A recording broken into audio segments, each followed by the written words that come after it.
welcome to my channel, and on this video I'm going to talk about why specimens get rejected.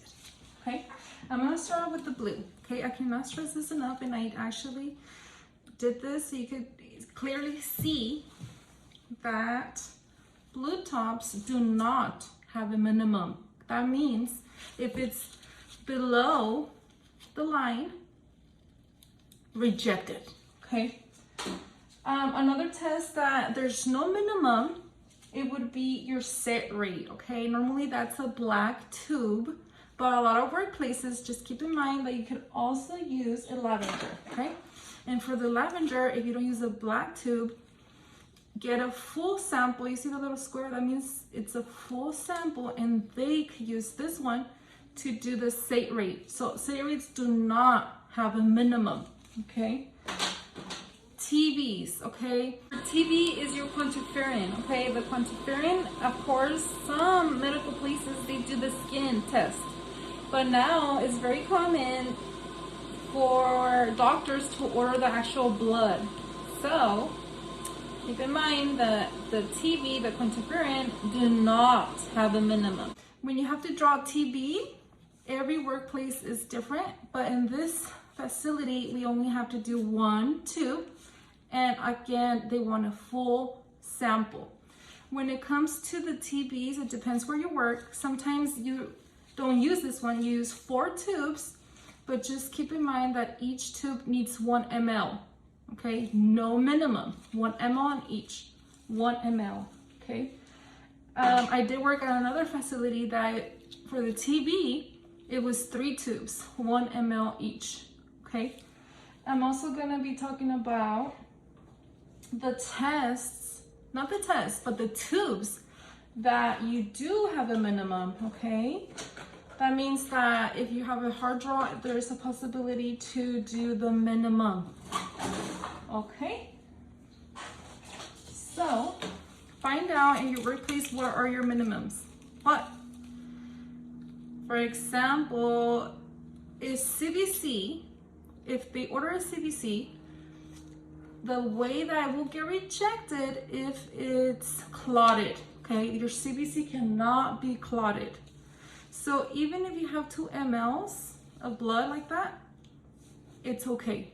Again, because lavenders do have a minimum when it comes to CBCs. Again, remember that your set rate does have to be full. And you could just share specimen. They could do the CBC here, and then once they're done with the CBC, they do the set rate. I do want to talk about this little baby right here because, again, lavenders for a CBC do have a minimum. So let's say you cannot even get 2 mLs. You could only get basically half a ml, which this is half a ml. You see, it's hard to tell, but let me go ahead and show you. Right there is half a ml.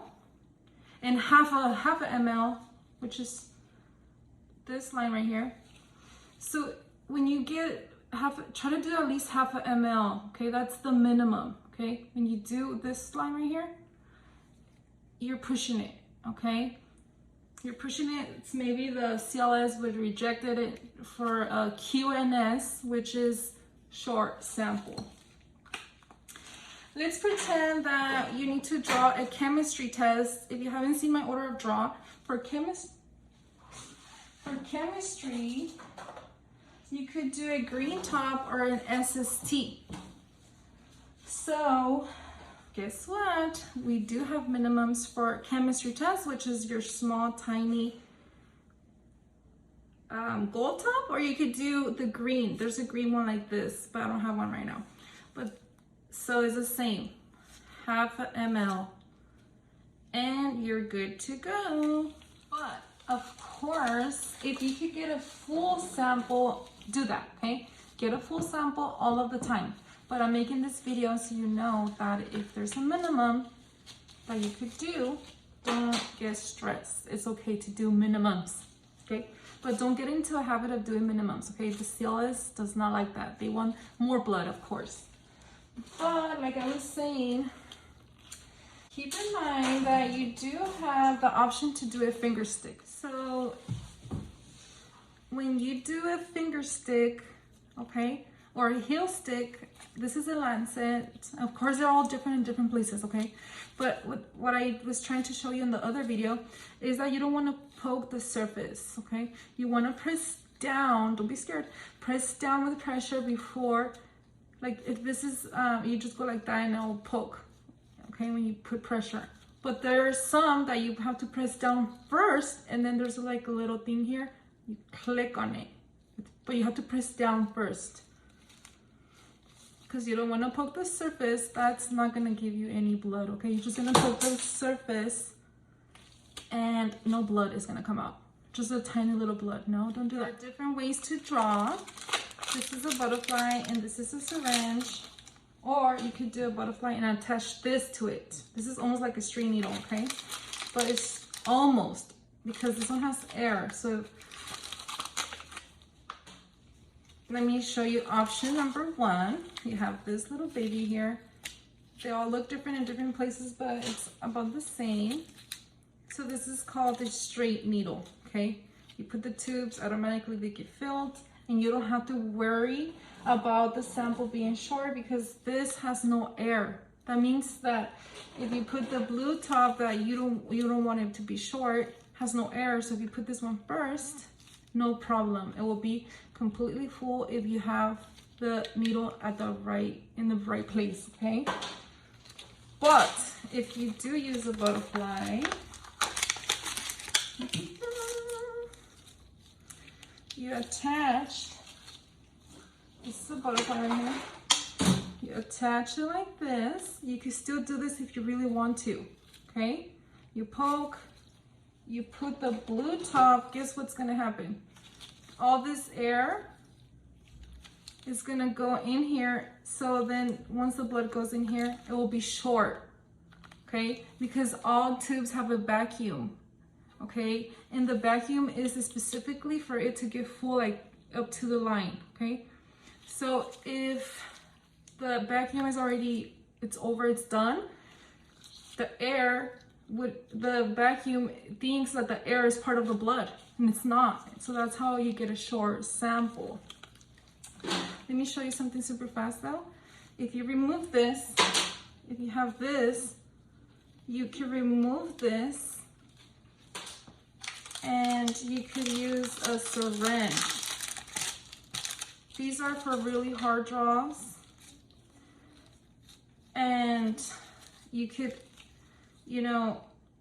get the blood as you need, very slowly. It depends. You have more control. Okay, I hope you guys can hear me.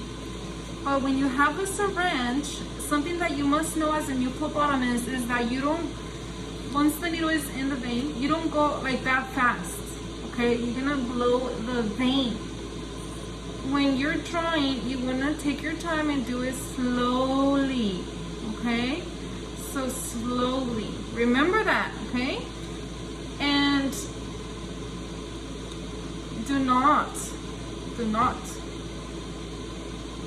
pull fast, okay?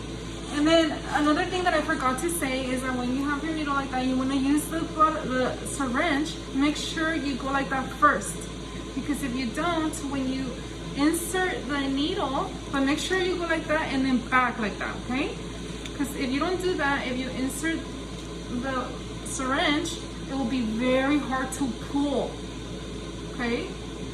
So before you insert it here, you go like that, and now it's gonna be smooth, okay? So you attach it, and people like butterflies because when you're inside the vein, right here you get what we call a flash, okay? So you'll get blood, it will turn red right here. That's how you know you're inside the vein, okay? That's why people do not like straight needles. Because when you have a straight needle, I like straight needles because it's a lot faster to get your blood in and out, okay? But there's no way of you knowing, okay? You don't get no flash. But I prefer these because it's a lot faster. You want to get the blood done fast, okay? As a phlebotomist, especially if you want to work at a place that they pay top dollar, you want to be fast. Okay, so there are options. Okay, let's pretend that you already have the blood in the syringe like that. Let's pretend that you already have about 3 ml. You remove this. I do not have a transfer device, but it looks similar to this. It's just that it has a needle inside. So you attach it like this, but obviously this is not it looks like this. And then you just insert the tubes like that, and you automatically will get the blood in there. Okay, I hope I'm not confusing you guys, but there's different ways of drawing blood. And just keep in mind that there are minimums. Okay, another reason why your specimen might get rejected is because when you centrifuge your specimen, it's supposed to look yellow like this. Okay, if it's red after they centrifuge it, they will reject it. That's called hemolyzed. Okay, so your specimen cannot be hemolyzed. Reasons why it could get hemolyzed is if you're not in the vein correctly. Okay, let's pretend this is your vein, and of course it's not that huge, but if you insert the needle exactly inside the vein like that, it will flow so beautifully. But if this is the needle and you insert the needle and it pops like that, it's not completely inside, then the blood will come out somehow, but it will come out so slow, and that for sure will give you a hemolyzed specimen.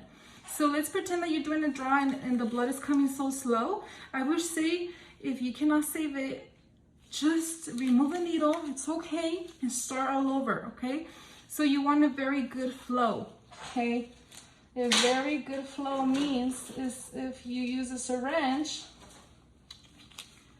a good flow means that when you pull it, it comes so nicely and fast. Like that. If you're going like this and nothing comes out, that means that you're not inside the vein. Because if you don't put the vein directly into the vein, nothing's gonna happen. If you're like this, nothing's gonna happen. Like, or you're halfway in and halfway out, it will give you a slow flow, and that's danger. Not danger, but it just means that it will get hemolyzed. Okay. So I hope that makes sense. I don't want to make this video super long, but I hope it's helpful, and have a beautiful day. Bye bye.